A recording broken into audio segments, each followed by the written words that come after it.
Welcome to my channel. I am Simran Sahani. तो all the class 12 students आज पढ़ते हैं इंग्लिश का चैप्टर पोएट्स एंड पैनकेक्स। तो गाइज ये हमारी फ्लेमिंगो बुक का 6th चैप्टर है पोएट्स एंड पैनकेक्स, और ये चैप्टर कुछ ज़्यादा ही डिफिकल्ट लगता है जब हम इसे एनसीईआरटी से पढ़ते हैं। कुछ भी समझ में नहीं आता, सब कुछ सर के ऊपर से जा रहा होता है ना। ऐसे ही होगा आप लोगों के साथ भी जब आपने ये चैप्टर को रीड करोगा, तो आपको कोई टेंशन लेने की ज़रूरत नहीं है। आज इस वीडियो में एक ही पार्ट में मैं आपको ये पूरा चैप्टर समझा दूंगी और चैप्टर गारंटी है क्रिस्टल क्लियर हो जाएगा।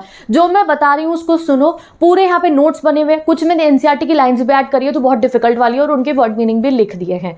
जब आप चैप्टर पढ़ लोगे, डिस्क्रिप्शन बॉक्स में कमेंट सेक्शन में आपको नोट्स का लिंक मिल जाएगा, उस नोट से रिवीजन कर लेना।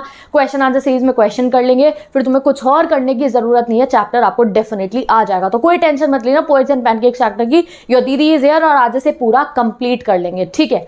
तो सबसे पहले शुरू कर रहे हैं अब अपना चैप्टर का एक्सप्लेनेशन। अब चैप्टर का नाम क्या है? पोएट एंड पैनकेक्स, ठीक है। अभी धीरे धीरे आपको ना जब चैप्टर एंड हो जाएगा तब बिल्कुल समझ में आ जाएगा कि ऐसा नाम उन्होंने क्यों रखा था हमारे चैप्टर के राइटर ने इस चैप्टर का। अब चैप्टर के राइटर कौन है? वैसे यहाँ लिखा भी हुआ है, मुझे भी याद है, बट आई वांट कि फिर भी तुम मुझे कमेंट सेक्शन में जो है लिख कर बताओ अच्छे से कि इस चैप्टर के जो राइटर है उनका नाम क्या है, जिससे तुम्हें भी हमेशा हमेशा के लिए याद हो जाए, ठीक है।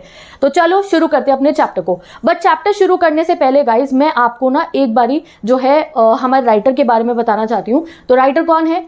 राइटर का नाम है अशोका मित्रण। ये कौन थे गाइस? ये जेमिनी स्टूडियो में ना काम करते थे। अब जेमिनी स्टूडियो का है, ये मद्रास में आप मानो कि 1940s के ज़माने की बात है। ये एक स्टूडियो हुआ करता था, ठीक है, फिल्म प्रोडक्शन वगैरह से रिलेटेड। तो वहाँ पे अशोका मित्रण जी जो है वहाँ पे वो काम करते थे। क्या काम करते थे वो वहाँ पे?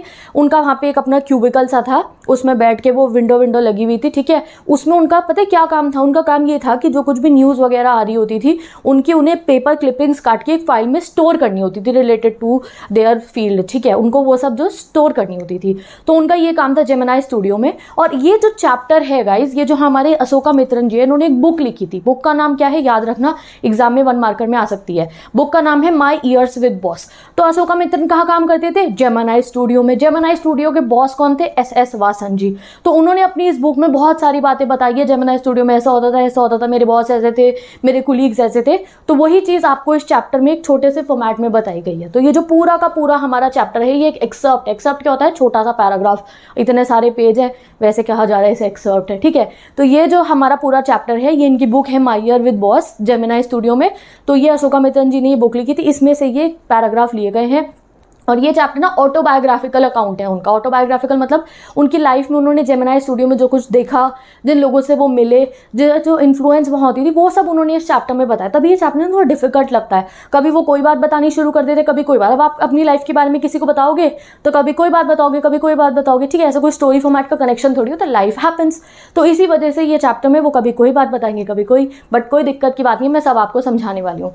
तो एक बार रिवाइज करते हैं। अभी तक हमने क्या समझा कि अशोका मित्रण जी ने ये जो है पूरी बुक लिखी थी, उस बुक का एक एक्सर्प्ट हम पढ़ने वाले हैं, ठीक है। वो कहाँ काम करते थे? जेमिनी स्टूडियो में काम करते थे।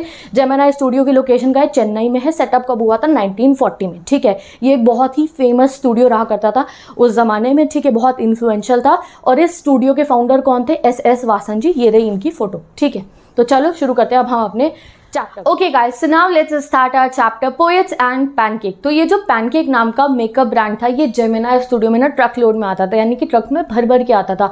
क्यों आता होगा ट्रक में भर के? क्योंकि गाइस वहाँ मेकअप होना था एक्टर का, एक्ट्रेसेस का, तो बहुत ज़्यादा यूज़ हुआ करता था पैनकेक वाला मेकअप ब्रांड।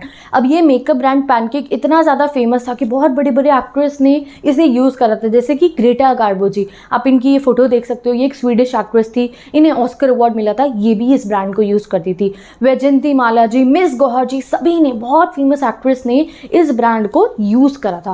फिर ऑथर हमें कहते हैं कि भाई रति अग्निहोत्री जी जो है ना, उनकी फोटो आप यहाँ देख सकते हो, उन्होंने इस ब्रांड को यूज नहीं करा था। क्या आप सोच सकते हो क्यों नहीं करा होगा रति अग्निहोत्री जी ने? क्योंकि गाइस जब रति अग्निहोत्री एक्ट्रेस बनी तो तब ये ब्रांड नहीं चलता था, तो इसलिए उन्होंने यूज नहीं करा होगा। आपको पता है ना, ब्रांड्स के साथ ऐसे होता है, एक समय होता है वो बहुत फेमस होते हैं, फिर जब वो ट्रेंड में नहीं रहते, फेमस नहीं होते, तो लोगों से यूज नहीं करते। तो रति अग्निहोत्री ने नहीं करा होगा, बट बाकी फेमस एक्टर वैजयंती माला जी, इन्होंने इस ब्रांड को यूज करा था। था पैनकेक वाला, बहुत ज़्यादा जेमिनी स्टूडियो में भर भर के आता था मेकअप करने के लिए, पैनकेक वाला मेकअप ब्रांड। तभी उन्होंने हमारे चैप्टर में भी नाम रख दिया पैनकेक, क्योंकि जेमिनी स्टूडियो में पैनकेक बहुत ज़्यादा यूज़ होता था।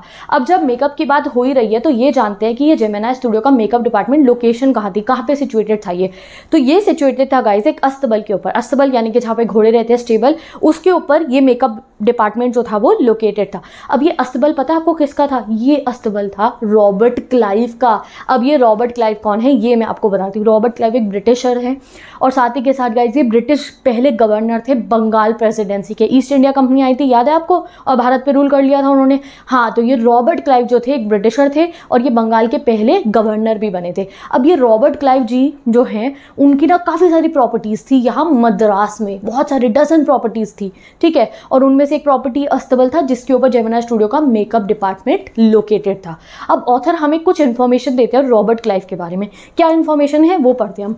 तो वो बताते हैं कि ये जो रॉबर्ट क्लाइव जी हैं इन्होंने काफ़ी सारी बैटल्स लड़ी, ठीक है, रिमोट एरियाज में इंडिया के, यानी कि जहाँ पहुँचा भी नहीं जा सकता वहाँ जाके भी इन्होंने जंग लड़ी। किसने? रॉबर्ट क्लाइव ने। और इनका लाइफ ना ब्रीफ था, ब्रीफ मतलब इनकी जल्दी उम्र में ही डेथ हो गई थी, बट अपनी ब्रीफ लाइफ में इन्होंने कुछ विजिट्स करी थी मद्रास में, यानी कि कुछ बार ये मद्रास आए थे और उस बार में इन्होंने गाइस बहुत सारी प्रॉपर्टी तो इन्होंने खरीद ही ली थी, बट साथ ही के साथ जब ये कुछ बार मद्रास आए तो इन्होंने एक लड़की से शादी भी कर ली थी मद्रास में। बुक में गिवन है एक मेडन, मेडन मतलब होता है एक अनमैरिड लड़की, उससे इन्होंने मद्रास में ही शादी भी कर ली थी। अब शादी कहाँ करी थी उसका वेन्यू एग्जाम में आ सकते हैं, बताओ जी रॉबर्ट क्लाइव जी की शादी कहाँ हुई थी? तो सेंट मेरी चर्च में हुई थी इन फोर्ट सेंट जॉर्ज मद्रास, ठीक है। तो यही इन्फॉर्मेशन हमें रॉबर्ट क्लाइव के बारे में बता रखी है कि ये मद्रास आते थे, इनकी प्रॉपर्टी भी थी मद्रास में ही, इन्होंने शादी कर ली थी।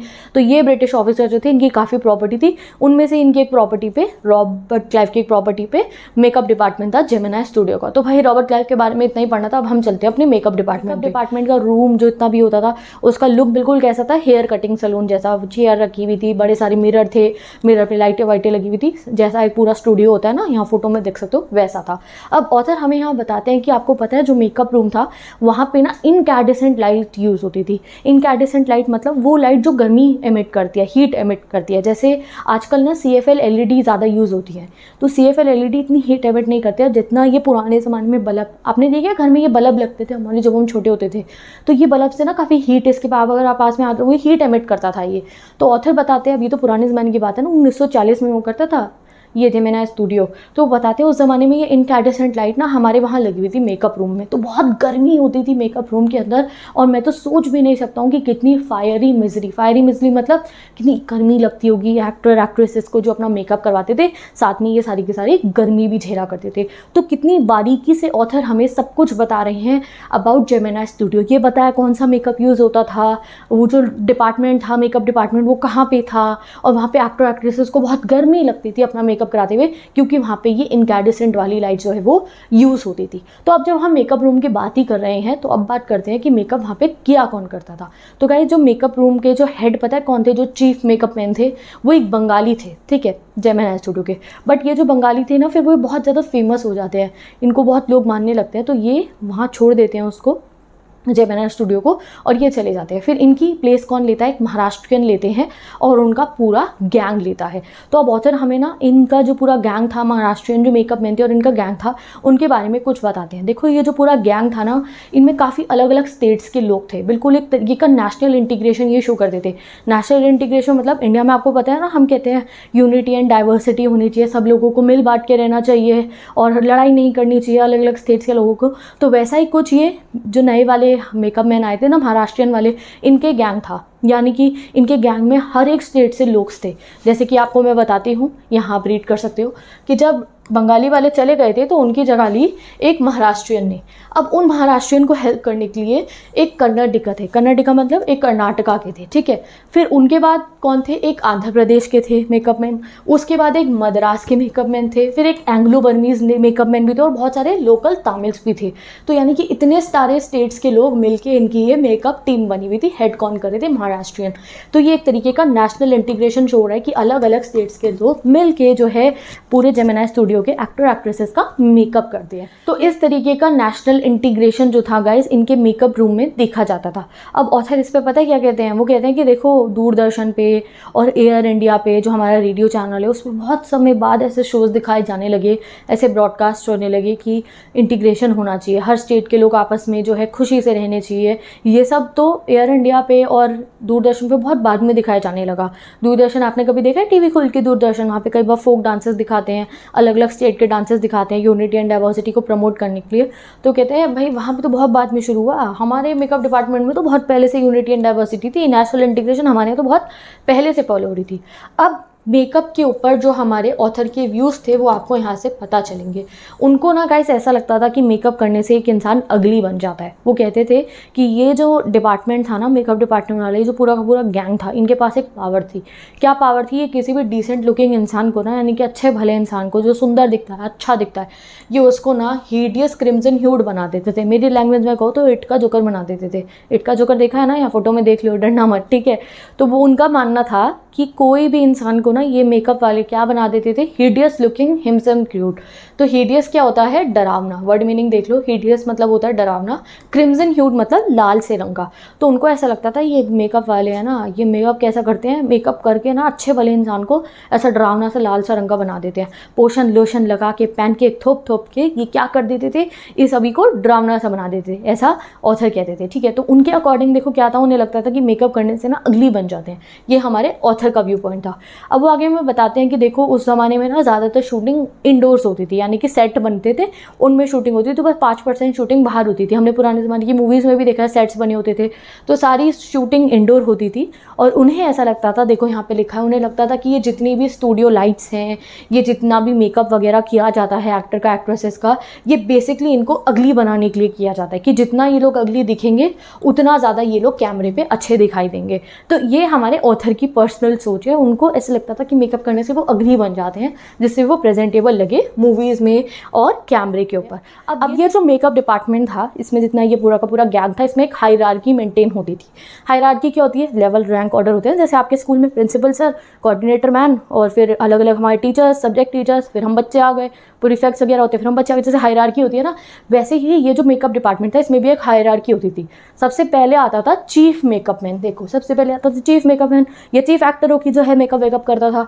उसके बाद आता था सीनियर असिस्टेंट। अब उन्होंने मेकअप वेकअप करता था नहीं लिखा है, इन्होंने क्या करा था, इन्होंने क्या कहा है कि ये जो चीफ मेकअप मैन है ये क्या करता था, ये जो चीफ एक्टर एक्ट्रेस होती थी उनको अगली बनाता था। देखो कितने फनी तरीके से जो है हमारे को ऑथर बता रहे हैं कि उनको ऐसा लगता था कि मेकअप करने से वो जो है अगली बन रहे हैं, इनफैक्ट अच्छे खासा इंसान अगली बन रहा है। तो वो कहते हैं कि जो सबसे चीफ वाला था उसका काम क्या था कि जो मेन एक्टर, लीड एक्टर्स होते हैं ना, उनको अगली बनाना। फिर जो सेकंड नंबर पे उनके आता था सीनियर असिस्टेंट, उनका वो जो साइड रोल वाले होते थे ना, साइड जो होते थे साथ में होते हैं, एक मेन लीड होता है एक साइड वाले, ठीक है, उनको अगली बनाता था। फिर उसके बाद बाकी जो कॉमेडियंस वगैरह होते थे, मेन कॉमेडियन हो गया सो ऑन, उनको जूनियर असिस्टेंट अगली बनाता था। और last but not the least आती है क्राउड की बारी, क्योंकि कई बार पिक्चरों में ऐसा सीन भी शूट होता है जहाँ बहुत सारी भीड़ होती है। तो वो कहते हैं जब भी ऐसा मोमेंट होता था कि भीड़ का मेकअप करना होता था तो एंट्री हो जाती थी हमारे यहाँ के ऑफिस बॉय की।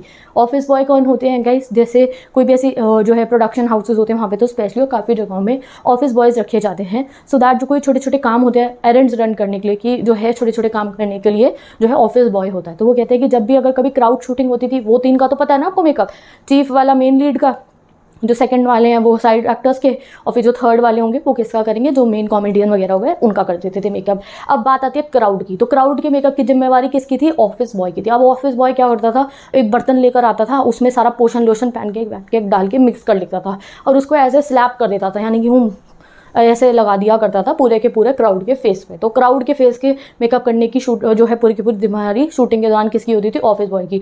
और वो कहते थे, उसको ये इंस्ट्रक्शन मिलते थे कि मेकअप ऐसा करियो कि एक भी पोर, जैसे हमारी स्किन पे पोर्स होते हैं ना, एक भी पोर ना बचे, पूरा एक एक बिल्कुल चमका डालना, बिल्कुल इसके फेस को पोषण लोशन लगा के ऐसा मेकअप जो है ऑफिस बॉय को करना होता था। अब यहाँ तक गाइज आप मेकअप डिपार्टमेंट के बारे में पूरी नॉलेज जान चुके हो।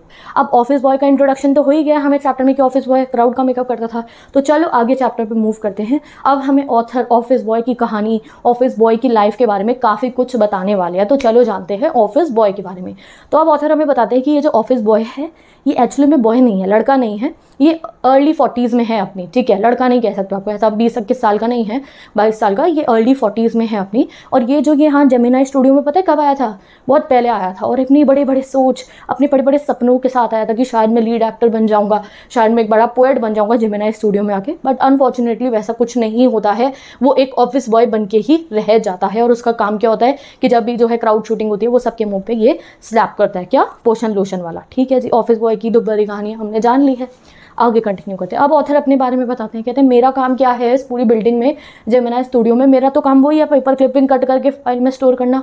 पर पता नहीं क्यों जो बाकी सब लोग हैं जेमिनी स्टूडियो के, ऑथर हमें बताते हैं कि उनको पता है क्या लगता है कि मेरा काम इनसिग्निफिकेंट है, कि मेरे काम की कोई वैल्यू ही नहीं है। इवन हमारे जो बॉस है ना, उनको भी ऐसे लगता है कि मेरे काम की कोई वैल्यू नहीं है। इसलिए जब भी किसी को इरिटेशन होती है, जब भी किसी को कोई गुस्सा आता है या कोई काम करवाना होता है, तो वो मेरे ऑफिस में आ जाते हैं और लेक्चरबाजी करनी शुरू कर देते हैं। तो ये चीज़ वो अब हमारे फ्रेंड बन गए हैं ना, नरेटर हमें ऑटोबायोग्राफिकल अकाउंट बना रहे हैं, तो वो अपनी लाइफ की चीज़ें भी हमें बताते हैं। कहते हैं मेरा ऑफिस कैसा था, एक क्यूबिकल था मेरे पास, I hope you are familiar with the cubicles, ठीक है, जो ऐसे क्यूब से एरिया में वो डेस्क लगा होता है और एरिया होता है, और मेरे ऑफिस में ये लगी हुई थी फ्रेंच विंडो। यहाँ मैंने फोटो ढूंढी है आपको दिखाने के लिए, ये ऐसी सी होती है फ्रेंच विंडो, ठीक है। तो ये फ्रेंच विंडोज़ उनके ऑफिस में लगी हुई थी, और यही होता था जब किसी का मन कर रहा है कुछ लेक्चरबाजी करने का, इनके ऑफिस में आके इनको अपनी बातें सुनाने लगते थे। और उनमें से एक सबसे बड़ा रोल कौन निभाता था ये वाले काम करने का, ये ऑफिस बॉय। ये जो ऑफिस बॉय था, जब भी इसके पास फ्री टाइम होता था, वो हमारे जो अशोका मित्रन जी है उनके क्यूबिकल में जाके बैठ जाता था और कहता था कि देखो मेरे जैसा इतना अच्छा टैलेंट, मैं इतना अच्छा पोएट बन सकता था, मैं मेरे में इतना अच्छा टैलेंट है, बट देखो मेरा टैलेंट कहाँ वेस्ट हो रहा है, एक ऐसे डिपार्टमेंट में जो फिटेड है किसके लिए, मेकअप आर्टिस्ट वाले लोगों के लिए। मेरा डिपार्टमेंट, मेरा तो सारा का सारा टैलेंट वहाँ वेस्ट हो रहा है, मुझे कहाँ लगा दिया इन्होंने, मेरे को तो पोएट बनना था। अपनी सारी दुखभरी कहानियाँ वो हमारे ऑथर जी को बताते रहते हैं। तो ऑथर जी भी पक चुके थे ऑफिस बॉय की कहानियाँ सुन सुन के, तो वो हमेशा अपने दिमाग में सोचते थे भगवान जी काश ना क्राउड शूटिंग का दिन आ जाए, क्योंकि जिस दिन क्राउड शूटिंग का दिन होगा ना, तभी मैं इसकी कहानियों से, एपिक लिखा है बुक में, एपिक मतलब लंबी लंबी कहानियाँ, तो वो ही मुझे इसकी एपिक से बचा सकती हैं क्राउड शूटिंग, कि फिर तो ये पोतने चला जाएगा ना मेकअप को बड़े सारे क्राउड को, प्लीज़ आप क्राउड शूटिंग करा देना, वरना ये ऑफिस बॉय आगे मेरे को तंग करता रहेगा अपनी कहानियाँ सुना के। तो ये हमारे को अशोका मित्रन जी बताते हैं। तो ऑफिस बॉय जो है गाइस, ऑफिस बॉय के अकॉर्डिंग जो है उसकी लाइफ में दुख तो बहुत था, ठीक है। तो ऑफिस बॉय के अकॉर्डिंग उसकी लाइफ में जितनी भी ये प्रॉब्लम चल रही थी ना, उसका मेन रीज़न कौन थे, एक इंसान थे जिनका नाम क्या है, कोठामंगलम सुब्बू। नेक्स्ट कैरेक्टर की एंट्री हो गई है अब। तो वो कहते थे, अभी बताऊंगी, पूरा बताएंगे कोठामंगलम सुब्बू जी कौन थे। तो ऑफिस बॉय के अकॉर्डिंग उसकी लाइफ में जितना भी कोई वरीज हैं, कोई परेशानियाँ चल रही हैं, जितना भी डिसग्रेस उसे सहना पड़ता है, आप यहाँ देख लो मैंने वर्ड मीनिंग लिख दिए हैं, दैट जो है आपको एग्जाम में काम आ सकता है। वूज मतलब होता है डिस्ट्रेस, यानी कि परेशानियां जो लाइफ में चल रही है। एक नॉमिनी मतलब जो है आप एक तरीके से कह सकते हो डिसग्रेस, अगर कोई बेइज्जती हो रहा है तरीके से। तो ऑफिस बॉय के अकॉर्डिंग उनकी लाइफ में जितनी भी कुछ परेशानियां और जो कुछ भी उन्हें झेलना पड़ता है, कभी उनको कोई आके कुछ बोल दे, ठीक है, डिसग्रेस उनकी हो जाए, तो वो सब एक ही इंसान की वजह से हो रहा था, दैट वाज कोठामंगलम सुब्बू। तो भाई जानते हैं ऐसा क्या करा था सुब्बू जी ने, जो ऑफिस बॉय इनको इतना बड़ा अपना दुश्मन मानता था और कहता था सब मेरी लाइफ में गलत इनकी वजह से होता है। तो अब पढ़ते हैं हम कोठामंगलम सुब्बू के बारे में। तो अब आपको समझ में आ रहा होगा कि क्यों मैंने स्टार्टिंग में आपको एक हायरार्की बताई थी चैप्टर में, अच्छा हम ऐसे पढ़ने वाले हैं। पहले मेकअप डिपार्टमेंट के बारे में सब जान चुके हो, कहाँ पे लोकेटेड था, कौन से ब्रांड का मेकअप यूज़ हो रहा था, गर्मी होती थी बहुत ज़्यादा मेकअप डिपार्टमेंट में। उसके बाद अब क्या पढ़ चुके हैं आप कि भाई मेकअप डिपार्टमेंट में ऑफिस बॉय जो थे वो अपनी लाइफ में इतने खुश नहीं थे, कि उनको जो काम करना पड़ा था उन्हें अच्छा नहीं लग रहा था, और वो हमारे ऑथर को बैठ के पकाते रहते थे अपनी कहानियां सुना सुना के। अब उस ऑफिस बॉय को लगता था कि मेरी लाइफ में जो कुछ भी बुरी चीज़ें चल रही हैं वो कोठामंगलम सुब्बू की वजह से हो रही हैं। तो now let's study about Kothamangalam Subbu ji. तो कोठामंगलम सुब्बू जी जो है गाइस, वो काफ़ी टैलेंटेड थे, you know he was very talented. अभी उनके टैलेंट्स के बारे में आपको पता चलेगा। वो पूरे के पूरे जेमिनी स्टूडियो में नंबर 2 पे आते थे। तो जेमिनी स्टूडियो में भी ना हायरार्की फॉलो करी जाती थी। नंबर 1 पे बॉस आ गए एस वासन जी, तो बॉस के बाद सेकंड नंबर पे आते थे ये Kothamangalam Subbu ji. And you know Kothamangalam Subbu ji भी जो है इसी तरीके से आए थे ऑफिस के अंदर, ये जेमिनी स्टूडियो के अंदर, कि मैं भी एक बड़ा वो बनूंगा, पोएट वगैरह बन जाऊंगा, जैसे ही ऑफिस बॉय आया था। बट कोठामंगलम सुब्बू जी की जो है ड्रीम्स फुलफिल हो गई, ऑफिस बॉय की नहीं हुई। तो हमारे ऑथर बताते हैं कि ऐसा नहीं है कोठामंगलम सुब्बू जी को कोई एडवांटेजेस मिली थी, इस वजह से उनकी ड्रीम्स जो है हो गई और इसकी नहीं हो पाई ऑफिस बॉय की। नहीं, कोठामंगलम सुब्बू जी ने भी बहुत स्ट्रगल अपनी लाइफ में देखा है। इवन शायद इस ऑफिस बॉय से ज़्यादा देखा देखा होगा, क्योंकि ना ही ये ऑफिस बॉय से ज़्यादा पढ़े लिखे हैं, ठीक है, कोठामंगलम सुब्बू जी। ना ही जिस समय पे कोठामंगलम जी ने अपना जो है, सुब्बू जी ने अपना जो है करियर स्टार्ट करा था, तब कोई बड़े बड़े प्रोडक्शन हाउसेस थे, जैसे अब ये जेमिनाई है ना, तब इतने ज़्यादा नहीं होते थे। तो वो हमें यहाँ पे जो है पॉइंट्स बता रहे हैं कि ऑफिस बॉय तो उनसे बहुत चिढ़ता है सुब्बू से, कि ये मैं भी वही ड्रीम्स लेके आया था पोएट लिरिसिस्ट बनने की, मैं तो नहीं बन पाया, सुब्बू बन गए थे। तो वो हमें बताते हैं कि ऐसा नहीं है, सुब्बू के पास भी ऐसी कोई एडवांटेज नहीं थी, वो भी ज़्यादा पढ़े लिखे नहीं थे। इनफैक्ट उनके ज़माने में और ज़्यादा स्ट्रगल उन्हें करना पड़ा होगा, क्योंकि इतनी बड़ी प्रोडक्शन हाउसेस भी नहीं थे। बट हाँ, सुब्बू के पास एक एडवांटेज ज़रूर थी। वो एडवांटेज क्या थी सुब्बू के पास में, कि वो बॉर्न हुए थे एक ब्राह्मण फैमिली में, और वो उनके लिए एक वर्च्यू था, एक एडवांटेज थी, क्योंकि बीइंग अ ब्राह्मण वो काफ़ी एफ्लुएंट लोगों से, एफ्लुएंट मतलब होते हैं अमीर लोग, तो वो काफ़ी अमीर लोगों से मिले भी होंगे और लाइफ भी उन्होंने अपनी ऐसी ही जी होगी। तो वो कहते हैं हाँ, सुब्बू पे ये एडवांटेज थी कि वो एक ब्राह्मण है, बट इसका मतलब ये नहीं है कि उन्होंने जो है ऐसे स्ट्रगल नहीं करा होगा, नहीं, उन्होंने भी अपनी लाइफ में काफ़ी स्ट्रगल करा होगा, जैसा ये ऑफिस बॉय मानता है वैसा नहीं था। अब आगे वो हमारे को क्वालिटीज़ बताते हैं सुब्बू की। अब एग्जाम में सुब्बू पे काफ़ी क्वेश्चन आ सकते हैं, सुब्बू जी के बारे में बहुत ध्यान से पढ़ना पड़ेगा हमारे को। अब ये जो सुब्बू जी है काफ़ी शेयरफुल रहते थे, काफ़ी खुश रहते थे, इनके पास ऐसी पावर थी कि अगर कभी फ्लॉप फिल्म भी बना देना तो भी रोता चेहरा नहीं देखेंगे आप इनका, तब भी ये बिल्कुल खुश खुश रहते थे। अब जो है सुब्बू जी, ये बहुत अच्छे तरीके से पूरे के पूरे जेमिनाई स्टूडियो को ना गाइज ये संभाला करते थे। कोई भी काम अगर करना हो तो उसमें ये सबसे आगे रहते थे। बट इनकी एक कमी थी कि ये कोई भी काम ना अकेले नहीं कर पाते थे, ये सबको अपने साथ में ऑर्डर देते रहते थे कि तुम मेरे साथ ये काम करो, तुम मेरे साथ ये काम करो, ठीक है। तो he was good at doing things, but एक बैड हैबिट थी कि साथ में कुछ लोगों को रखते थे अपने, उनसे फिर अपने साथ में काम कराते थे। बट जो भी था वो इतने ज़्यादा लॉयल थे पूरे के पूरे जेमिनाई स्टूडियो के लिए, हर काम करने के लिए इतना हाजिर रहते थे कि सब लोग क्या कहते थे कि ये जो सुब्बू जी हैं वो टेलर मेड है यहाँ के लिए। टेलर मेड मतलब क्या होता है, देखो कोई भी चीज़ अगर टेलर सिलता है, जैसे कोई कपड़े हैं, अगर आप जैसे ऐसे रेडीमेड ले रहे हो तो शायद आपको लगे अरे ये स्लीव्स ऐसी हैं, बट जब टेलर सिलता है तो पूरा वो फिटिंग विटिंग लेके सिलता है। तो टेलर मेड मतलब बिल्कुल परफेक्ट। तो चाहे सुब्बू जी में कुछ कमी थी कि वो साथ में लोगों से ही काम कराते थे, but what ever it was he was perfect for this Gemini Studios, और ये फिल्म इंडस्ट्री के लिए वो परफेक्ट थे, ठीक है, वो टेलर मेड थे। अब जो थे ये सुब्बू जी तो थे, उनकी आप कैपेबिलिटीज़ के बारे में देखो, वो अगर उनको कोई कमांड करता था कि आपको ये करना है तो वो इंस्पायर हो जाते थे सुब्बू जी, और अलग अलग आइडियाज़ लेकर आते थे। फॉर एग्जाम्पल, अब एग्जाम्पल देखो कितना फनी उन्होंने दिया। फॉर एग्जाम्पल, अगर सुब्बू जी को बोला जाए कि भाई डायरेक्टर बैठे, शूटिंग वूटिंग चल रही है, सुब्बू जी को बोला जाए कि क्या करना है, एक शूटिंग करनी है, उसमें एक सीन है कि जो रैट है, एक चूहा है, वो टाइग्रेस को मार देता है, चूहा टाइगरेस को मार देता है, और उस मारने के बाद जो टाइगर के बच्चे होते हैं, कब्स जो होते हैं, उनको पालना शुरू कर देता है आउट ऑफ सिंपैथी। कि चूहा सोचता है अरे मैंने तो इन बच्चों की माँ को मार दिया, तो फिर वो उनको पालना शुरू कर देता है, एक चूहा टाइगर के बच्चे को। सोचो कितना फनी सीन है, क्या कैसे कोई सोचेगा ऐसे एक्ट कैसे करना है।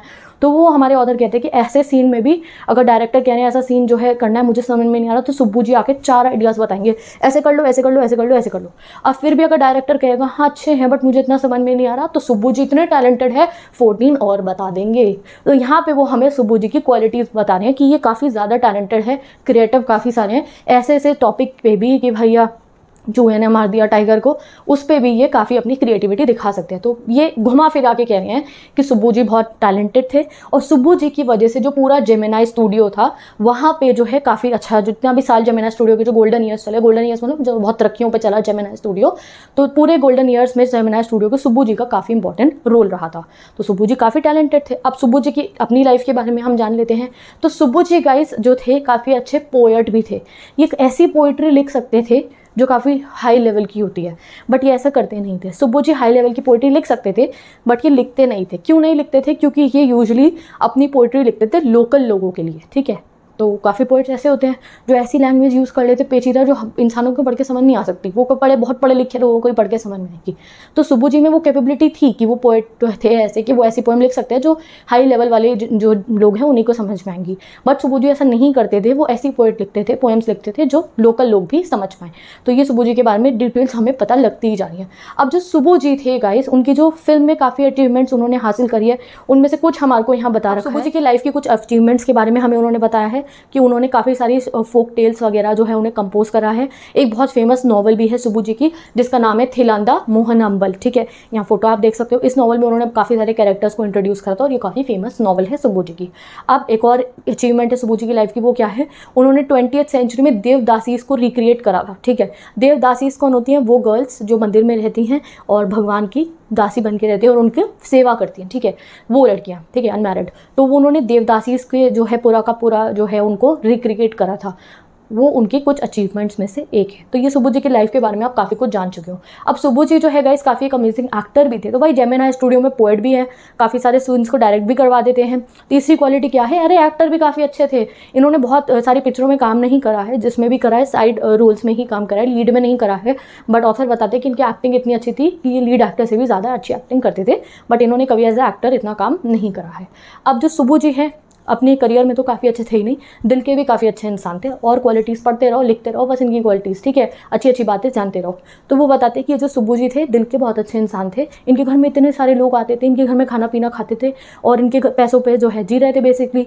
तो जो है फिर भी ये कभी किसी को नहीं कहते थे कि आप चले जाओ, नहीं, ये इनका सारा पैसा ऐसे ही चला जाता था। इतने सारे लोगों को इनके घर में शेल्टर मिला हुआ था, बट इतने अच्छे दिल के आदमी थे कि कभी किसी को नहीं कहते थे कि आप चले जाओ। तो भाई जब सुब्बू जी इतने अच्छे हैं, टैलेंटेड हैं, दिल के भी इतने अच्छे इंसान हैं, फिर उनके दुश्मन क्यों हैं? ऑफिस बॉय जैसे उनको पसंद नहीं करता है, ऐसा क्यों है? तो ऑथर बताते हैं कुछ रीज़न है सुब्बू जी को लोगों जो पसंद नहीं करते। उसका पहला रीज़न है कि वो बॉस के इतने क्लोज थे, इसलिए लोगों ने हेट करते थे। दूसरा, उनका एक आदत थी, लोग कहते थे कि वो क्या है, वो एक साइकोफैंट है। बुक में देखोगे कंफ्यूज हो सकते हो, बता देती हूँ साइकोफैंट कौन होता है। वो इंसान आप कह सकते हो अपनी लैंग्वेज में कहते हैं बटरिंग कर रहा है अपने फ़ायदे के लिए। तो कुछ लोग सुब्बू जी को ऐसा समझते थे, इसलिए कुछ लोग सुब्बू जी को हेट करते थे। और उनके हेटर्स में से सबसे बड़ा हेटर उनका कौन था? Office boy. भाई ऑफिस बॉय के अकॉर्डिंग तो उसकी लाइफ में जो कुछ भी बुरा हो रहा है वो सुब्बू जी की वजह से हो रहा है। जैसे हमारे साथ कभी कभी हो जाता है कि हमारी लाइफ में जो दिक्कत हो रही है फ़ोन की वजह से हो रही है, सर में दर्द है फ़ोन है, पढ़ाई नहीं हो रही फ़ोन है, ऐसा सुनने को मिलता है ना। जैसे हमें कभी डांट पिटती है घर में कि कुछ काम नहीं कर रहे, हाँ फ़ोन चलाते रहो सारा दिन, सारा कसूर फ़ोन का है, सर में दर्द हो रहा है, हाँ फ़ोन चलाओ सारा दिन। वैसे ही ऑफिस बॉय का हाल था, उनकी लाइफ में जो भी हो रहा था ना, उन्हें लगता था सुब्बू की वजह से हो रहा है। तो बहुत कुछ आप सुब्बू जी के बारे में जान चुके हो, ठीक है। तो बोर तो नहीं हुआ ना, आई नो काफ़ी लेंदी चैप्टर, बट कोई नहीं गाइस, समझोगे तो और अच्छा लगेगा। अब आगे मूव करते हैं हम। तो ये जो सुब्बू जी हैं, इनका जो है अटेंडेंस रजिस्टर में जब ये आते थे तो प्रेजेंट कहाँ पे लगाते थे? स्टोरी डिपार्टमेंट के अंडर में। तो ऐसा जो है जैसे मेकअप डिपार्टमेंट में कुछ लोग काम करते थे ना, तो बेसिकली सुब्बू जी कहाँ काम करते थे? स्टोरी डिपार्टमेंट में काम करते थे। अब स्टोरी डिपार्टमेंट में सुब्बू जी के अलावा और भी बहुत सारे लोग थे, तो चलिए उनसे मिलते हैं। तो अब हमारी कहानी आगे बढ़ेगी और हम जानेंगे, सुब्बू जी को बाय बाय कह दो, सुब्बू जी के बारे में आप सब जान चुके हो। अब हम कहानी के नेक्स्ट जो है कैरेक्टर के बारे में जानेंगे, वो है लीगल एडवाइज़र। ये जो लीगल एडवाइज़र जी हैं, ये स्टोरी डिपार्टमेंट में काम करते थे और इनको लीगल एडवाइज़र की जगह उसका उल्टा बोला जाता था, उसका ऑपोजिट। यानी कि अपने आप सोच लो क्या बोला जाता होगा लीगल एडवाइज़र का उल्टा, ठीक है। तो ये जो लीगल एडवाइज़र है उनको ऐसा क्यों बोला जाता था लीगल एडवाइज़र का उल्टा? उसका भी एक रीज़न है, तो उस रीज़न को जानते हैं। देखो, जो लीगल एडवाइज़र थे, एक बारी क्या होता है उनके पूरे सेट वेट पे क्या होता है कि एक जो ना एक्सट्रीमली टैलेंटेड एक्ट्रेस थी, ठीक है, वो एक्ट्रेस क्या करती हैं, वो ना उनका टेम्परामेंट लूज़ कर देती हैं। ऐसी थी वो, और एकदम से उन्हें गुस्सा आ जाता था। तो काफ़ी टैलेंटेड थी बट एकदम से गुस्सा आने वाली एक्ट्रेस थी, तो उन्हें गुस्सा आता है, वो चिल्लाना मिलाना शुरू कर देती है। तो ये लीगल एडवाइज़र जी क्या करते हैं, ये ना टेप रिकॉर्डर जो है रिकॉर्डिंग पे लगा देते हैं और उस एक्ट्रेस की सारी बातों को रिकॉर्ड कर लेते हैं। फिर जब वो एक्ट्रेस चुप होती है तो वो कहते हैं मैडम 1 मिनट, ठीक है, और वो रिकॉर्डिंग को ऑन कर देते हैं। अब वो एक्ट्रेस अपनी बातें सुनती है, कैसे वो चिल्ला रही थी। इवन तो उसने चिल्लाते हुए कोई गलत भाषा का प्रयोग नहीं करा, फाउल वर्ड्स नहीं बोले, बट फिर भी बड़े मतलब तमीज़ में नहीं थी, मतलब ऐसे चिल्ला रही थी वो। तो जब वो अपनी उस बात को सुनती है ना, अपने चिल्लाने को सुनती है, तो आप समझो शी वॉज डम स्ट्रक, पैर और तले ज़मीन खिसक जाती है उसकी कि हाँ ऐसे बोल रही थी। और जो है इस वजह से वो ऑथर, वो जो एक्ट्रेस है, वो शॉक में आ जाती है और अपना करियर ही एंड कर देती है, चली जाती है बिल्कुल ही। तो इस वजह से, इस इंसिडेंट की वजह से लीगल एडवाइज़र को इलीगल एडवाइज़र बोला जाता है कि उन्होंने क्या किया। तो ऑथर हमें बताते हैं कि वो जो एक्ट्रेस थी वो बेसिकली टैलेंटेड बहुत थी और वो ना कंट्री साइड से आई थी और उसे ना एकदम से बहुत ज़्यादा फेम मिल गया था, एकदम से बहुत फेमस हो गई थी। तो उसकी आदतें अभी वैसी वाली थी, चिल्लाने विल्लाने वाली, वो सोफिस्टिकेटेड ऐसे एक्ट्रेसेस जैसी अभी बनी नहीं थी। तो इसलिए जब वो अपनी वो जो है रिकॉर्डिंग सुनती है तो वो तो बेचारी टेरर में आ जाती है और वो जो है अपना करियर ही छोड़ के चली जाती है। तो अनविटिंगली जो है लीगल एडवाइज़र ने ऐसा काम करा था कि उसकी इस एक्ट्रेस ने अपनी जॉब ही छोड़ दी। अनविटिंगली मतलब उसने ना जाने में, ऐसे उन्होंने सोच के थोड़ी करा था कि ऐसे करूँगा तो अपनी एक्ट्रेस छोड़ के ही चली जाएंगी अपनी फील्ड को, नहीं, उन्होंने तो इसलिए करा था कि उन्हें समझ में आ जाए कि ऐसा उन्हें नहीं करना चाहिए। बट एक्ट्रेस तो बिल्कुल ही डम स्ट्रक हो जाती है और वो अपना करियर छोड़ के चली जाती हैं। तो गाइज अब हम लीगल एडवाइज़र के बारे में और बातें जानते हैं। तो चैप्टर में हम जो है अब जेमिनी स्टूडियो में पहुंच चुके। तुम सोचो तुम जेमिनी स्टूडियो में हो, एक्टर जो अशोक मित्रान जी है तुम्हें सब लोगों के बारे में बता रहे हैं, ऑफिस बॉय के बारे में बता दिया, सुब्बू के बारे में बता दिया, वो बता रहे हैं लीगल एडवाइज़र के बारे में। आगे वो बताते हैं जो लीगल एडवाइज़र है ये स्टोरी डिपार्टमेंट में काम करते हैं, तो और बहुत सारे लोग हैं लीगल एडवाइज़र के साथ, बट लीगल एडवाइज़र उनसे काफ़ी अलग है। सबसे पहले तो लीगल एडवाइज़र अलग टाइप के कपड़े पहनता है, वो लोग खादी का जो है शर्ट पहनते हैं लूज सी और धोती पहनते हैं ऐसी, but legal adviser suit boot पहनता है। अब जो लोग जो है बाकी स्टोरी डिपार्टमेंट के वो ना खादीइट्स हैं और गांधीइट्स राइट्स है, यानी कि गांधी जी के फॉलोअर हैं सारे के सारे। देखा ना उनका अटायर से आप समझ सकते हो, खादी का कुर्ता वगैरह पहन रहे हैं, तो वो गांधी जी के प्रिंसिपल्स पे बिलीव करते हैं, खादी के कपड़े पहनते हैं। बट लीगल एडवाइजर उनके जैसा नहीं है, लीगल एडवाइजर काफ़ी कोल्ड बिहेवियर का है, वो प्रैक्टिकल टाइप का है। तो ये लीगल एडवाइजर की जो है आप नेचर उनका जान रहे हो। अब ये जो लीगल एडवाइजर है ये भी काफ़ी क्लोज है बॉस के। तो लीगल एडवाइजर जी ने भी काफ़ी पिक्चरें प्रोड्यूस करी हैं जेमिनी स्टूडियो में। जो लोग भी बॉस के क्लोज होते थे वो पिक्चर प्रोड्यूस कर लेते थे अपनी।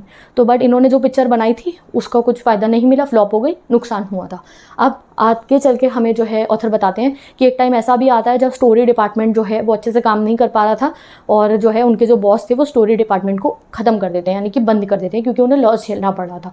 उनकी पिक्चरें जो बन रही थी वो फ्लॉप हो रही थी, तो वो स्टोरी डिपार्टमेंट को बंद कर देते हैं। और वो स्टोरी डिपार्टमेंट बंद किसकी वजह से हुआ था? वो पोएट्स की वजह से ना, कि वो जो लिख रहे हैं तो इतना चल नहीं रहा है, तो स्टोरी डिपार्टमेंट बंद हो गया। बट जो भी था, जब स्टोरी डिपार्टमेंट बंद होता है तो लीगल एडवाइजर की भी जॉब चली जाती है। एंड इसलिए उन्होंने लिखा है दैट ये ह्यूमन हिस्ट्री में पहली बार हुआ होगा जब lawyer lost his job because of the poets were asked to go home, यानी कि स्टोरी डिपार्टमेंट बंद हुआ तो लॉयर को भी अपने घर जाना पड़ा। तो लॉयर को कर दो बाय बाय। आगे चलते हैं अब हम इस चैप्टर में। तो अभी यहाँ तक हमने चैप्टर में पैनकेक ब्रांड के बारे में जान लिया, सुबु जी के बारे में जान लिया, ऑफिस बॉय के बारे में जान लिया, लीगल एडवाइजर या इलीगल एडवाइजर के बारे में भी जान चुके हैं। अब ऑथर हमें आगे लेके चलते हैं। अब हम पैनकेक और मेकअप डिपार्टमेंट के बारे में जान चुके हैं। अब हम चैप्टर का जो फर्स्ट पार्ट है ना, पोएट्स के ऊपर आने वाले हैं। तो ऑथर बताते हैं कि ये जो जेमिनी स्टूडियो था उसका जो हॉल था ना, मेस हॉल, जहाँ पे चाय कॉफ़ी वगैरह बनती थी, वो बहुत बड़ा हॉन्ट मतलब यानी कि जहाँ पे लोग हैंग आउट करते हैं ना, वो एक ऐसी प्लेस बन चुकी थी जहाँ पे बड़े बड़े पोएट्स आके मिला जुला करते थे, बैठ के बातचीत करा करते थे। कौन कौन से बड़े बड़े पोएट्स, कुछ का नाम भी उन्होंने बताया, जैसे एसडीएस, योगी आर, संगू सुब्रमण्यम, कृष्णा शास्त्री, हरींद्रनाथ चट्टोपाध्याय, इनके तो काफ़ी कुछ चैप्टर्स भी हमने पढ़े हैं। ठीक है, तो बहुत बड़े बड़े पोएट्स यहाँ स्टूडियो में आते थे और यहाँ के मेस हॉल में बैठ के कॉफ़ी पिया करते थे। दिन रात यहाँ पे जो है ना वो कॉफ़ी बनती रहती थी। ठीक है, और ऑथर हमें बताते हैं कि देखो ये जो ज़माना था ना, इस ज़माने में कांग्रेस का रूल था मद्रास में, और कांग्रेस का प्रोहिबिशन रूल चल रहा था। प्रोहिबिशन मतलब कि ज़्यादा लोगों को मिलना जुलना अलाउड नहीं था, पार्टीज़ करना, इकट्ठा मिलना। तो उस ज़माने में जब ऐसे पोएट्स आपस में यहाँ जेमिनी स्टूडियो के मेस हॉल में बैठ के साथ में कॉफ़ी पीते थे ना, तो वो भी उन लोगों के लिए एक पार्टी की तरह ही होती थी। अब ऑथर हमें वहाँ का ना जेमिनी स्टूडियो का माहौल बताते हैं। वो कहते हैं कि देखो वहाँ पे जितने भी लोग आते थे जेमिनी स्टूडियो में, स्पेशली जो पोएट्स आते थे, वो काफ़ी ना मतलब क्रिएटिव वाले लोग थे। तो वो काफ़ी मतलब कि ऐसे रहते थे कि रिलैक्स रहते थे। रिलैक्स रहना तो बहुत प्री रिक्वेस्ट मतलब बहुत ज़्यादा ज़रूरी था पोएट के लिए, क्योंकि वो वहाँ पे पोएट्री लिखते थे, पोएम्स लिखते थे। अब उनका दिमाग रिलैक्स होगा तभी तो क्रिएटिव पोएम लिख पाएंगे, टेंशन में होंगे तो थोड़ी लिख पाएंगे। तो भाई वो बताते हैं कि ऑफिस बॉय और क्लर्क वगैरह वो लोग तो टेंशन लेते थे, स्ट्रेस रहते थे, बट पोएट लोग ना काफ़ी रिलैक्स टाइप के रहते थे वहाँ जेमिनी स्टूडियो में। तो यहाँ पे एक तरीके से उन पोएट्स की क्वालिटी शो कर रही है कि वो ज़्यादा से ज़्यादा रिलैक्स रहना पसंद करते थे, सो दैट उनका माइंड फ्री रहे, वो पीस में रहे और वो क्रिएटिव पोएम्स जो है वो लिख पाए। तो बहुत सारे वहाँ पे लोग आते थे कॉफ़ी पीने के लिए। ठीक है, तो अब आगे बढ़ते हैं। अब ऑथर हमें बताते हैं कि वहाँ पे जितने भी पोएट्स आते थे और जेमिनी स्टूडियो के जितने भी लोग थे, नेचुरली उन्हें एक वर्ड अच्छा नहीं लगता था जिसका नाम क्या है, कम्युनिज्म। ठीक है, कम्युनिज्म क्या होता है पहले मैं आपको बता देती हूँ। कम्युनिज्म ना एक टाइप की आइडियोलॉजी होती है जिसके ऊपर देश चलते हैं।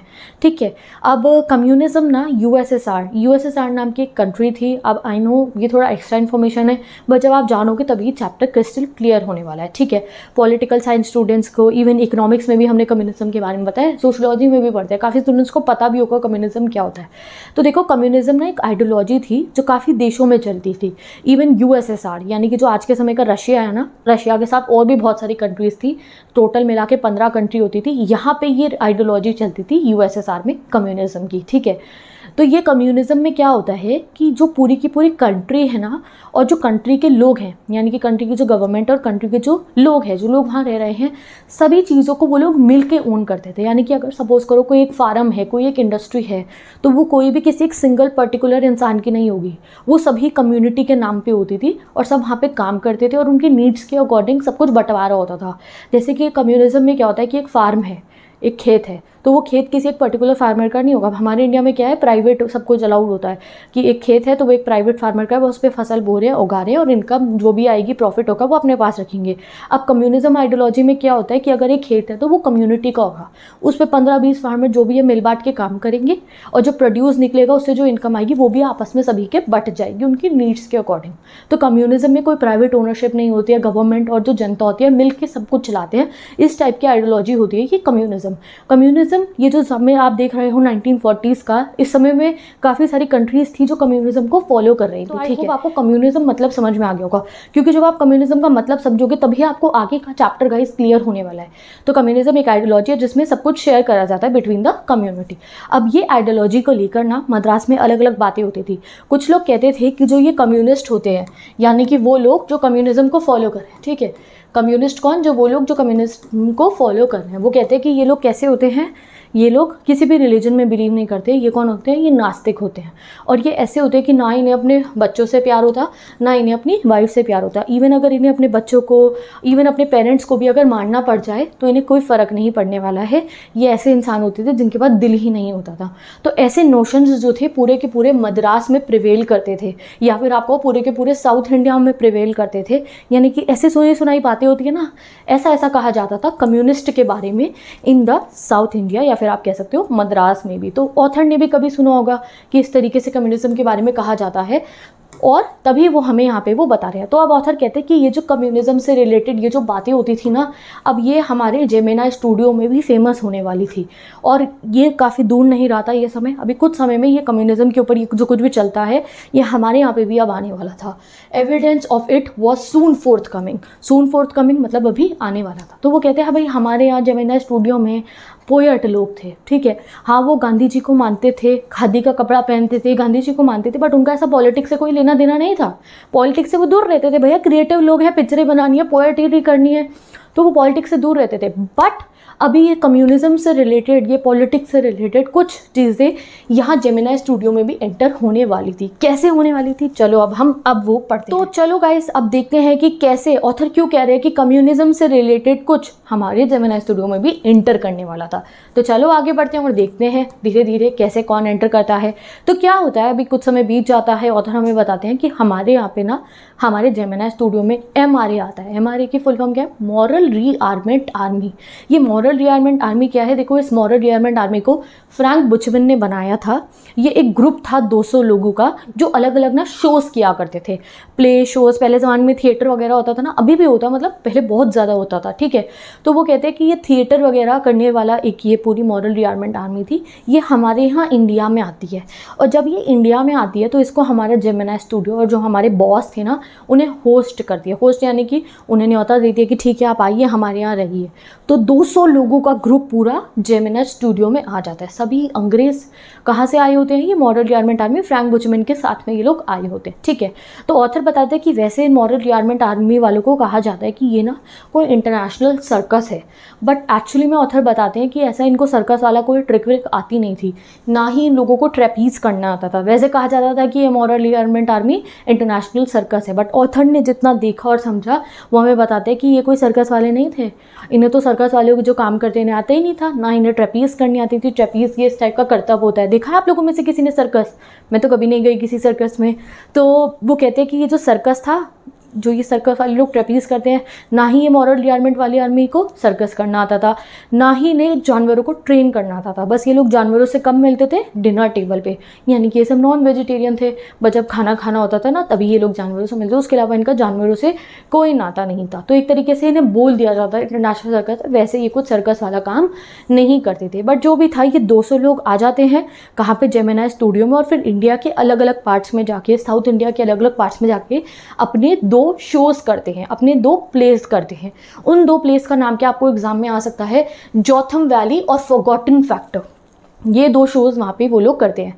अब इनके शोज़ का मॉरल क्या होता है, मॉरल सिंपल सा मॉरल होता है कि अच्छी अच्छी वैल्यूज सिखाई जाएं, सही गलत की पहचान करनी सिखाई जाए। ये सिंपल से मॉरल पे ये लोग शोज़ करते हैं, जैसे इंडिया में भी पहले चलते थे। ऐसा कुछ नहीं है कि इन्होंने कोई अलग सा शो करा था, बट हाँ जो ये मॉरल रीआर्मेंट आर्मी ने जो शो करा था, थिएटर करा था, उसमें इनकी एक बहुत अलग सी चीज़ थी कि इन्होंने जो सेट यूज़ करे थे, जो प्रॉप्स इन्होंने यूज़ करे थे, वो बहुत फर्स्ट क्लास, बहुत हाई क्लास हुआ करते थे।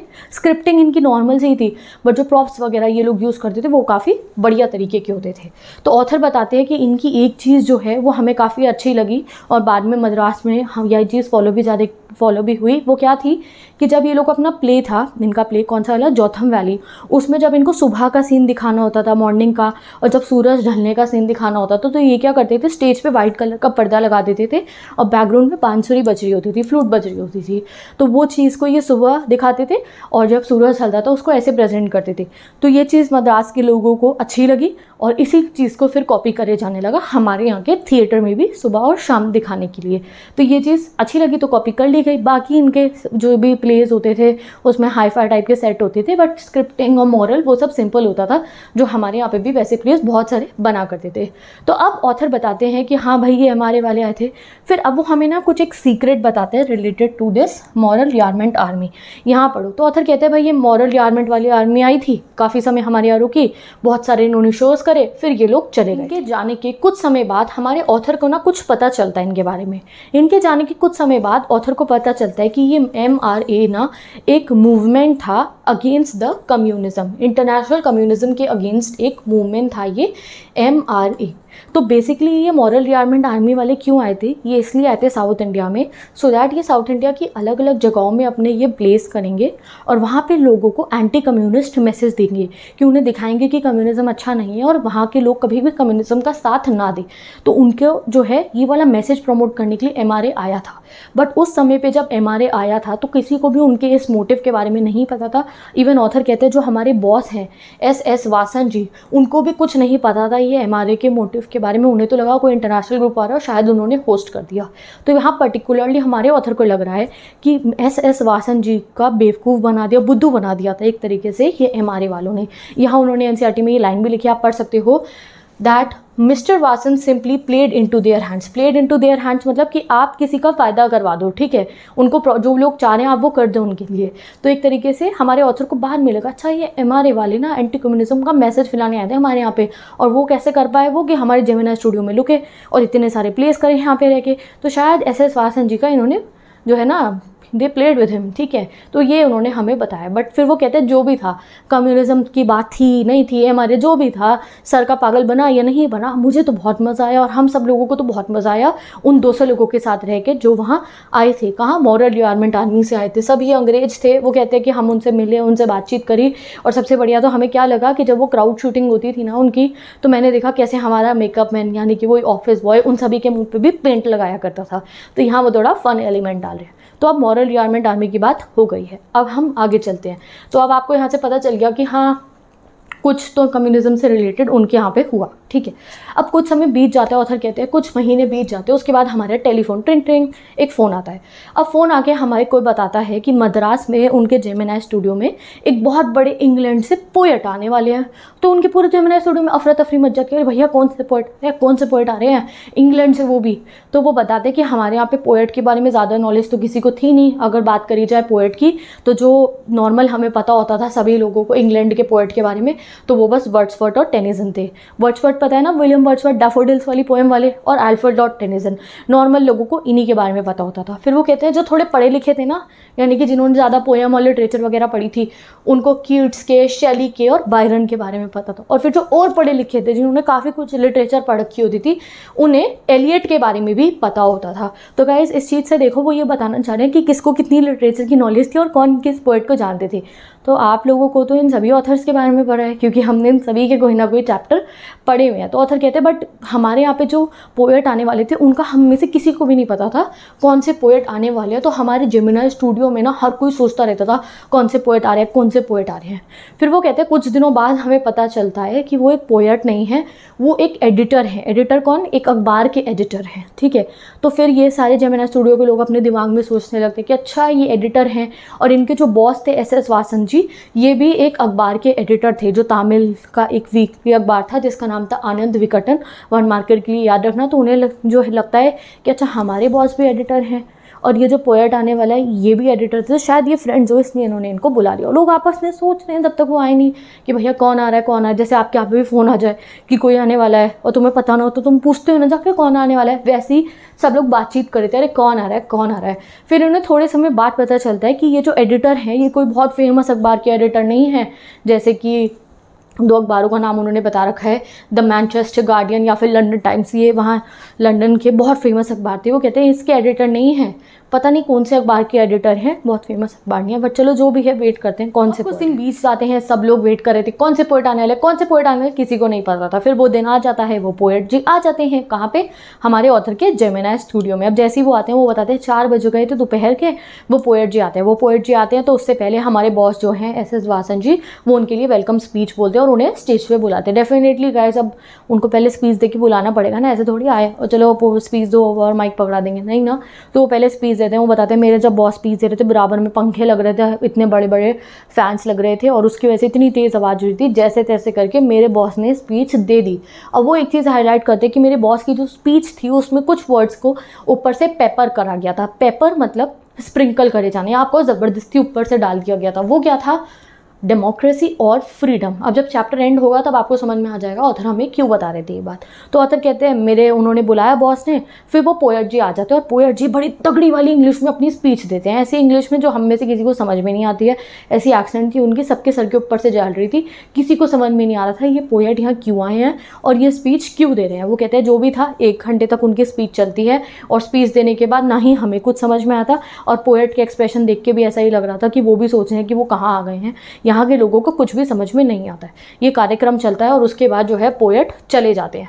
अब पोएट के जाने के बाद हमारे जो ऑथर थे उनके दिमाग में ना गाइस बहुत बड़ा क्वेश्चन मार्क आ गया था। वो क्वेश्चन मार्क क्या था, उन्हें लगता है कि ये पोएट, अभी पोएट का नाम हमें डिस्क्लोज नहीं हुआ है, थोड़ी देर बाद हो जाएगा, तो वो सोचते हैं, ऑथर को तो पता चल गया था कौन थे पोएट, तो ऑथर सोचते हैं कि भाई ये इतना बड़ा पोएट इंग्लैंड का, ये हमारे यहाँ तमिलनाडु में, हमारे मद्रास में, हमारे यहाँ क्यों आया है, अपनी स्पीच देने क्यों आया। ऑथर के मन में क्वेश्चन मार्क आ जाता है। वो सोचते हैं भाई हमारे यहाँ पे जो लोग हैं जिनके सामने इन्होंने स्पीच दी है तो बहुत लोकल लोग हैं, ठीक है, ये तो काफ़ी अपने काम में व्यस्त रहते हैं, फार्मिंग करते हैं, बहुत थोड़ा सा समय इन्हें मिलता है तो ये फ़न वाली पिक्चरें देख लेते हैं जो जेमिनी स्टूडियो में बनाई जाती है, एंटरटेनमेंट वाली, ये हाई लेवल की पोइट्री जो ये हमारे पोएट आए हैं ये लिखते हैं, उनसे उनका तो कोई कनेक्शन ही नहीं है। तो वो सोचते हैं कि क्यों ये पोएट यहाँ आए होंगे, क्योंकि इनकी जो जेंट्री, जिस लोगों को ये स्पीच देने आए थे वो तो लोकल्स थे जो फ़न के लिए पिक्चरें देखते थे, टाइम पास करने के लिए, उनका पोइट्री से कोई रिलेशनशिप नहीं था। तो उन्हें ऐसा लगता है कि भाई पता नहीं क्यों आए थे इन लोगों के आगे ये स्पीच देने के लिए। तो उनके मन में ये ना एक क्वेश्चन मार्क रह जाता है कि क्यों, जो है एक मिस्ट्री हो जाती है उनके मन में कि क्यों ये इतने बड़े पोएट इंग्लैंड से आते हैं हमारे लोकल लोगों के सामने स्पीच देने के लिए। चलो अब आगे बढ़ते हैं। अब यहाँ पे पोएट हमें अपने बारे में कुछ बताने वाले हैं और थोड़ा सा चैप्टर को अलग मोड पे लेके जाते हैं और फिर हम उस पोएट पे वापस आएंगे। अब ऑथर हमें बताते हैं कि आपको पता है एक सच्चा राइटर कौन होता है, एक ऐसा इंसान जो लिखता है, राइटर, सच्चा राइटर कौन होता है। वो कहते हैं, ऐसा कहा जाता है कि राइटर वो होते हैं जो एक जीनियस होते हैं, बट वो कहते हैं फिर कि नहीं, मैं बताता हूँ आपको राइटर कौन होते हैं। राइटर वो नहीं होते जो एक जीनियस होते हैं, इनफैक्ट राइटर वो होता है जिसमें बहुत पेशेंस, बहुत सब्र होता है, कोई चाह के भी उसका दिल नहीं तोड़ सकता ना, वो होता है असली राइटर। अब ऑथर कहते हैं राइटर वो होता है जो एक पूरी की पूरा स्क्रिप्ट लिख देता है और उसको पोस्ट कर देता है एक पब्लिशर को, और जैसे ही वो पब्लिशर मना कर देता है कि नहीं तुम्हारी स्क्रिप्ट कैंसिल हो रही है, तो वो अगले ही दिन नई स्क्रिप्ट लिखनी शुरू कर देता है। तो वो बताते हैं पोएट और राइटर वो होते हैं जिनमें इतना पेशेंस होता है। वो कहते हैं फिर आगे राइटर वो होता है जो एक पूरी स्क्रिप्ट लिखता है ना और किसी पब्लिशर को भेजता है तो साथ में रिटर्न वाला स्टैम्प भी डाल के भेजता है कि बाई चांस अगर पब्लिशर को पसंद ना आए तो वो रिटर्न का स्टैम्प लगा के उनका जो स्क्रिप्ट है, वो उनकी जो मैन्यूस्क्रिप्ट है उन्हें वापस भेज दे। और आगे वो कहते हैं कि राइटर वो होता है जिसके लिए हिंदू अखबार के एक छोटे से अनइम्पॉर्टेंट पेज पे, यानी कि एक ऐसे पेज पे जहाँ किसी की नज़र भी नहीं पड़ती है, उसमें छोटे से पैराग्राफ में एक एडवर्टाइजमेंट छपा होता है। यहाँ वो अपनी बात कर रहे थे, तो बेसिकली वो बता रहे हैं राइटर वो होते हैं जिनमें इतना पेशेंस होता है। तो अब वो जो उन्होंने हिंदू अखबार वाली बात कही वो आपको बताते हैं। तो वो कहते हैं राइटर वो होते हैं जिनके लिए अगर किसी अखबार के किसी कोने में भी रिलेटेड कोई इन्फॉर्मेशन लिखी हो ना तो राइटर उसे पढ़ लेते हैं। तो यहाँ वो अपनी बात बता रहे हैं। वो कहते हैं एक बार क्या हुआ था, हिंदू अखबार के एक अनइम्पॉर्टेंट पेज पे कोने में एक अनाउंसमेंट थी। वो अनाउंसमेंट क्या थी कि एक ना शॉर्ट स्टोरी राइटिंग का कंपटीशन हो रहा था और उसमें ना इनवाइट करा गया था राइटर्स को कि वो अपनी अपनी स्टोरीज़ जो हैं उसको पोस्ट करें, अपनी अपनी स्टोरीज़ उसको सेंड करें। किसने करा था वो? द एनकाउंटर नाम की मैगज़ीन हुआ करती थी।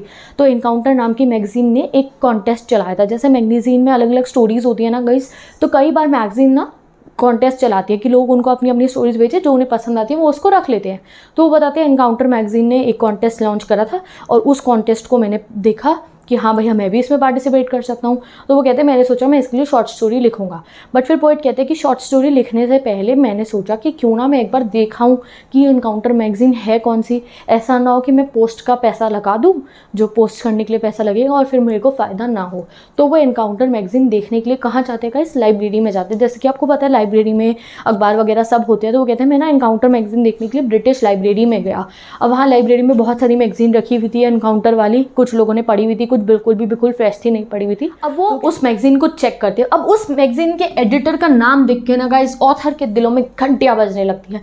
अब क्यों बजती है ऑथर के दिलों में घंटियाँ? क्योंकि गाइस उस मैगजीन के ऑथर कौन थे? स्टीफन स्पेंडर थे। और स्टीफन स्पेंडर ही अभी कुछ दिनों पहले उनके स्टूडियो में आए थे, जेमिनी स्टूडियो में स्पीच देने के लिए।